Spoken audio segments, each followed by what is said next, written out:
Thank you for allowing me to share a vision with you, one that cuts to the core of our identity here in the DC metro region of Young Life. The centerpiece of our region is the city of Washington. It's what defines us as people, those of us who consider ourselves Washingtonians. The regional leadership team believes it's time for us to consider how we might realign as one body with the city.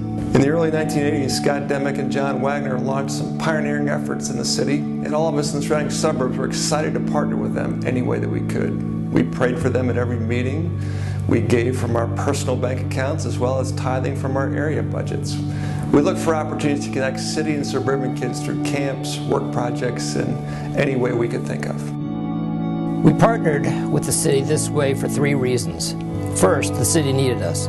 We know our typical support structures would leave kids in the city short, so we took on the role of surrogate committee to pray for and help fund our urban warriors. A second reason we worked so closely was because we wanted a piece of the action. The work was exciting and fruit would only be achieved by endurance and through spiritual warfare. It felt cutting edge to be involved any way that we could. Finally, we worked in tandem with the city because it was right. It is what the Lord wanted us to do. There is a biblical mandate that compels us to go after every kid, including those harder to reach.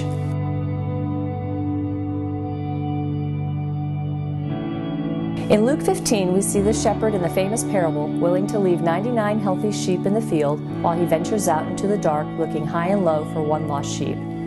Onlookers might have muttered, "What a waste of time. This is a poor use of resources. One sheep isn't that important." And from a practical standpoint, they would be right. But not in God's economy. With God, every sheep, every kid is so precious that God is willing to sacrifice His Son so all might be found.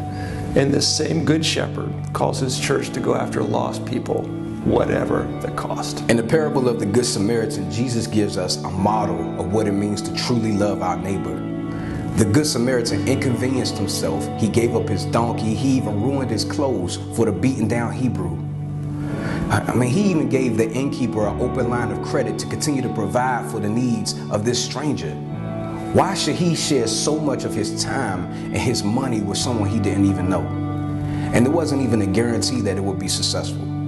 Regrettably, for the past decade, our urban and suburban ministries have functioned more in tandem than as a committed team. As a result, our ministry in the city has diminished. Many staff have left because there were insufficient funds to pay them. This is a black eye for all of us in Young Life. We'd like to invite you into a new era of walking in partnership with the greatest city in the world. We have tapped into over 200 years of urban ministry experience and have exciting plans in place to develop fruitful, sustainable ministry throughout Washington, D.C., and we believe each of you will play a key role both in executing this vision and holding us accountable to a high standard. With a fruitful D.C. urban ministry, we are all healthier. Here's what I would like you to do. At your next committee or leadership gathering, prayerfully consider how you as an area, as well as individuals, might partner with the city. I don't want to limit what the Spirit might bring to your mind, so I won't lay out a long list. But I trust you will consider things like praying for the city when you gather, Joint work projects with suburban and urban kids to raise money for camp. Adopt a staff, a school, or a ministry in the city to care for in practical ways. Consider a small tithe from your budget, or a once-a-year fundraiser that goes towards our urban work. I know the team in Fairfax is excited to partner financially with the city this year. To give you an example of our potential, if every area were to tithe 2% of their budget to DC Urban, $75,000 would be available to make a key hire. What could happen if together we helped fund a Young Life College director for DC, who in turn spun off 25 volunteer leaders a year to reach city schools? That would be an investment that would reproduce itself 30, 60, or 100-fold. And that's just one idea for how you can partner with us.